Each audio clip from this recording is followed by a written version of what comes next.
De regreso a las sendas antiguas.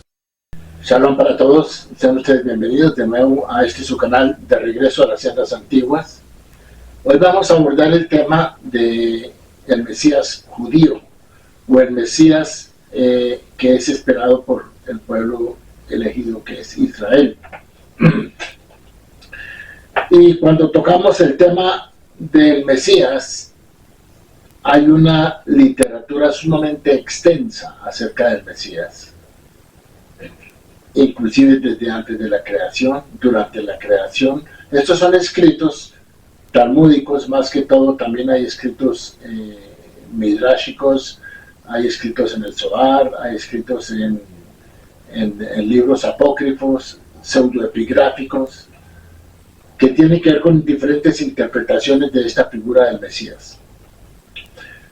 Así que podemos decir que muchas de las interpretaciones acerca del Mesías se constituyeron o se convirtieron en leyendas, historias, que no tienen una relación directa o un soporte firme, bíblico, excepto por lo que vamos a describir en el día de hoy, que son algunas de las condiciones que sí están descritas acerca de esta figura del Mesías.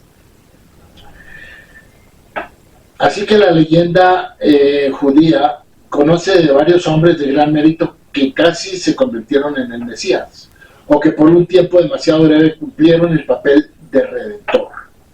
En cierto sentido, estos héroes legendarios continuaron la línea de aquellas figuras reales que en tiempos bíblicos fueron llamadas el ungido, Mashiach, el ungido de Dios. Por ejemplo, Saúl y David eran Mesías de Dios. En este sentido más antiguo y realista, es un sentido más antiguo y realista, al igual que otros reyes de Judá que lo siguieron. Y también lo fue Ciro, el rey de Persia, quien permitió que los judíos regresaran a Jerusalén de su cautiverio en Babilonia. Así que tenemos la figura de un Mesías como uno de los atributos sería como el redentor. Un rey es un redentor de su pueblo porque está al tanto de su pueblo. Ciro fue un redentor porque permitió que los judíos regresaran a Jerusalén después del cautiverio babilónico. Así que los escritos de los profetas hebreos están repletos de descripciones y referencias a la era mesiánica. Sin embargo, existen muchos extractos que contienen las características principales de la idea mesiánica bíblica, que fueron posteriormente elaboradas y aumentadas en la literatura apócrifa, la literatura talmúdica, la literatura midrashica y también en escritos pseudoepigráficos y otros escritos judíos posteriores, de tipo escatológico, podríamos decir. También debe señalarse que varias de estas profecías mesiánicas bíblicas son mesiánicas solo a la luz de las interpretaciones que se le puedan dar, de interpretaciones posteriores.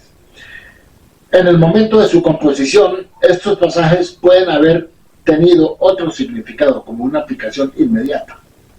Bueno, así que en algún otro momento estaremos viendo algunas de las profecías que están erróneamente citadas, por ejemplo, en el libro de Mateo. Hay muchas profecías, casi todas las profecías que están incluidas en el texto de Mateo están mal aplicadas, nada tienen que ver con el tema del cual trata Mateo, comenzando con el famoso nacimiento original. Así que la palabra hebrea para Mesías es Moshiach, y la traducción literal y correcta de esta palabra es ungido, que se refiere a un ritual de unción y consagración de alguien o algo con aceite. Un ejemplo lo tenemos en 1 Samuel, capítulo 10, versículos 1 y 2, donde Samuel unge a Saúl como rey de Israel.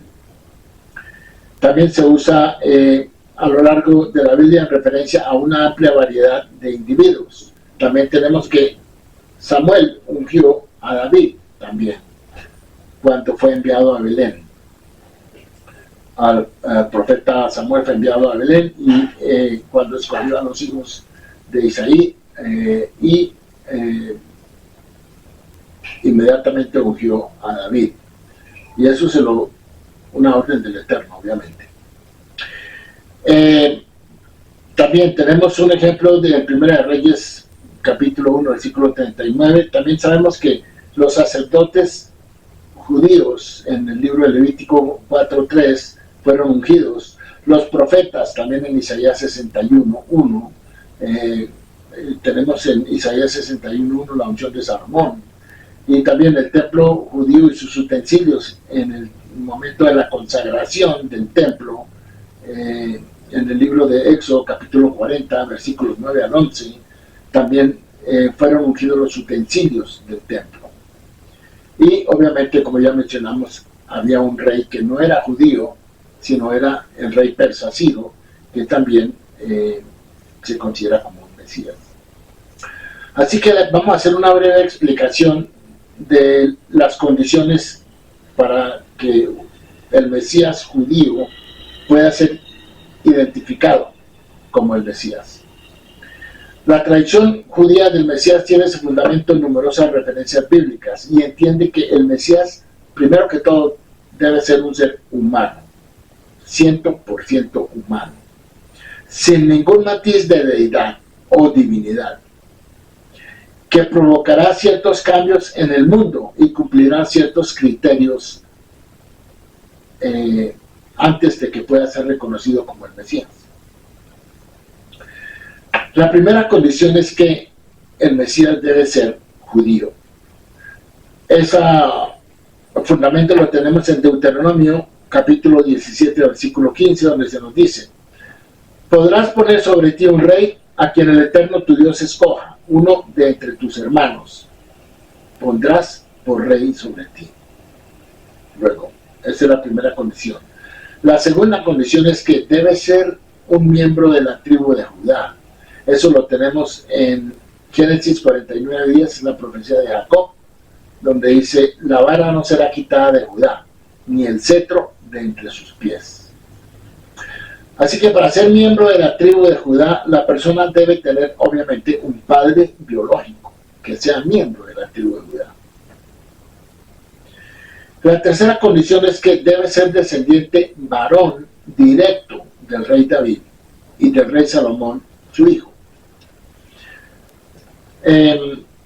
Tenemos un ejemplo en 2 Samuel capítulo 7, versículos 12 al 14, donde el Eterno le está hablando a David y le dice: cuando se cumplan tus días y duermas con tus padres, levantaré tu descendencia después de ti, la cual saldrá de tus entrañas, y afirmaré su reino. Él edificará casa a mi nombre, y yo afirmaré el trono de su reino para siempre. Luego dice: yo le seré a él padre, y él me será a mí hijo. Y si él hiciere mal, yo lo castigaré con varas de hombres y con azotes de hijos de hombres. Entonces aquí vemos que el Mesías tiene características humanas, porque el Eterno le dice que si no, que si llega a hacer un mal, el Eterno lo va a castigar con vara de hombres. Así que el Mesías es un ser humano. Aquí mismo nos está diciendo esto en 2 Samuel capítulo 7. Ahora, la genealogía del Nuevo Testamento es inconsistente.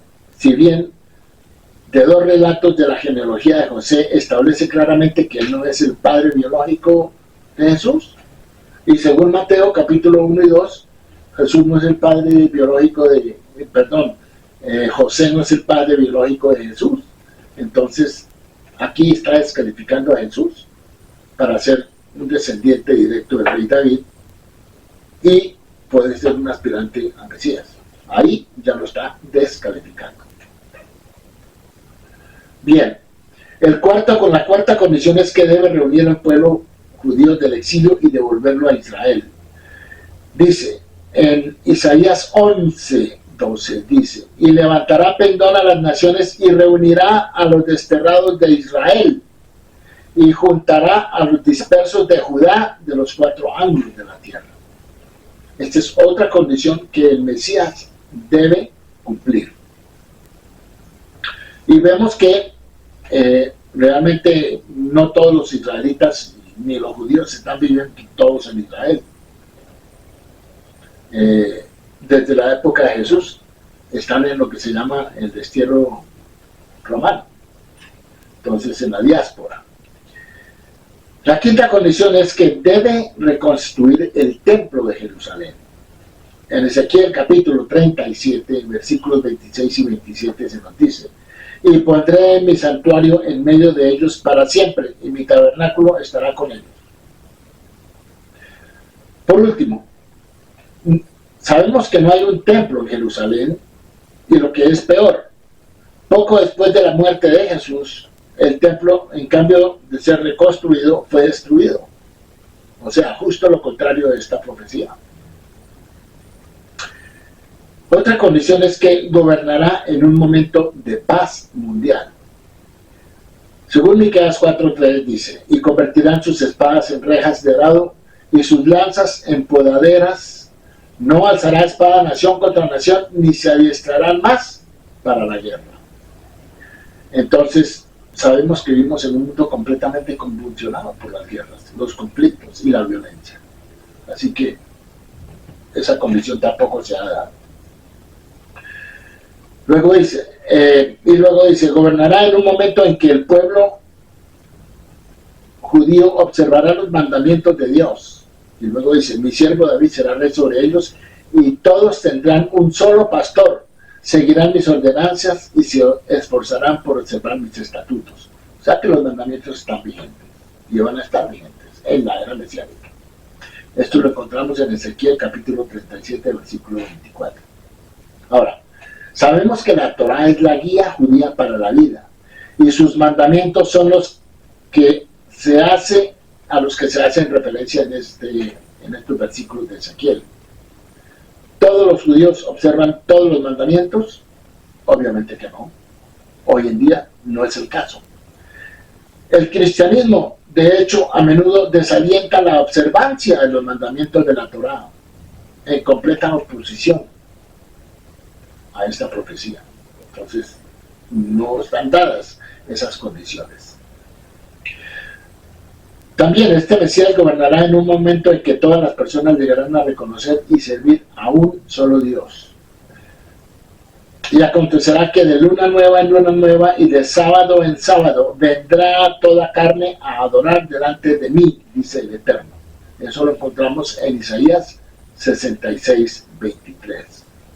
Todavía hay millones de personas, si no miles de millones de personas en el mundo de hoy que están siguiendo religiones paganas y politeístas. Está claro que aún no hemos visto desarrollarse este periodo de la historia humana, donde las naciones van a reconocer un solo Dios, el Dios de Israel. Así que todos estos criterios que hemos mencionado están mejor escritos en el libro de Ezequiel, en el capítulo 37, versículos 24 y 28. Donde dice: y mi siervo David será rey sobre ellos, y todos tendrán un solo pastor. Ellos también seguirán mis juicios y observarán mis estatutos y los cumplirán. Y habitarán en la tierra que he dado a mi siervo Jacob, en la cual habitaron vuestros padres. Y allí habitarán ellos y sus hijos, y los hijos de sus hijos, para siempre. Y mi siervo David será príncipe de ellos para siempre, y haré con ellos pacto de paz, pacto perpetuo será con ellos, el cual yo les daré, y los multiplicaré y pondré mi santuario en medio de ellos. O sea que va a haber un templo en la era mesiánica. Y mi tabernáculo estará con ellos, y yo seré su Dios, y ellos serán mi pueblo.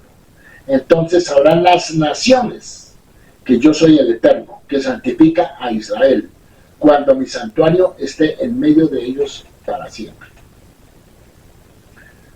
Ahora, dicho esto, si un individuo no cumple ni siquiera una de estas condiciones, entonces no puede ser el Mesías. No puede ser el Mesías. Los criterios tercero, cuarto, quinto y sexto obviamente no se han cumplido, ni durante el tiempo de Jesús, ni desde entonces. Cualquier afirmación cristiana de que estos criterios finales se cumplirán en una segunda venida es irrelevante, porque el concepto de la venida del Mesías 2 veces no tiene fundamento bíblico. No lo tiene. Para resumir, no podemos saber que alguien es el Mesías hasta que cumpla con todos los criterios anteriores. Y no está por demás decir que si Jesús no tuvo un padre biológico y si José no fue su padre biológico, Jesús no puede ser el Mesías, porque una de las condiciones es que tiene que ser descendiente del rey David y de su hijo Salomón, descendiente biológico, sanguíneo. Y si Jesús no tuvo un padre biológico, pues no cumple con esta condición. Bueno, la comprensión cristiana del Mesías y Jesús difiere mucho de la visión bíblica judía. Estas diferencias se desarrollaron como resultado de la influencia de la Iglesia durante la época del emperador Constantino, en el Concilio de Nicea, que emitió el Credo de Nicea en el año 325 de la Era Común. El Mesías nunca tuvo la intención de ser un objeto de adoración. Su principal misión y su principal logro es traer la paz mundial y llenar el mundo con el conocimiento y la conciencia de un solo Dios. El Mesías no será un salvador que viene a rescatar a los individuos únicamente del pecado. No, el Mesías no tiene relación con ningún pecado, y mucho menos a nivel individual. Él será el principal representante del pueblo judío en todos los aspectos y cumplirá su misión durante su vida. No necesita una segunda venida. Es Él quien completará la reunión de los exiliados judíos y quien traerá un mundo en paz, donde la tierra será llena del conocimiento del Eterno, como las aguas cubren el mar, según Isaías capítulo 11, versículo 9. Así que, evidentemente, este Mesías no ha venido. Así que un análisis cuidadoso de estos criterios nos muestra que, hasta la fecha, nadie ha cumplido todas las condiciones. Y es obvio que ciertamente Jesús no cumplió ninguna de las condiciones para ser Mesías. Bueno, no quiero extenderme más sobre este tema, ya que es un tema bastante específico. Y solamente quiero decir que ustedes van a encontrar muchas alusiones a las ideas de un Mesías en muchos escritos. Como dije anteriormente, hay escritos talmúdicos, midrashicos, apócrifos en el libro de Enoch, en el Zohar, en la Cábala, en escritos pseudoepigráficos. Pero son interpretaciones. Lo único que tenemos, con lo cual podemos contar como algo firme, son estas condiciones que sí están descritas en la Biblia hebrea, de quién puede ser Mesías y quién no. Y los dejo con esto por hoy. Muchas gracias por su atención, muchas gracias por sus comentarios y estaremos atentos para una próxima oportunidad. Shalom.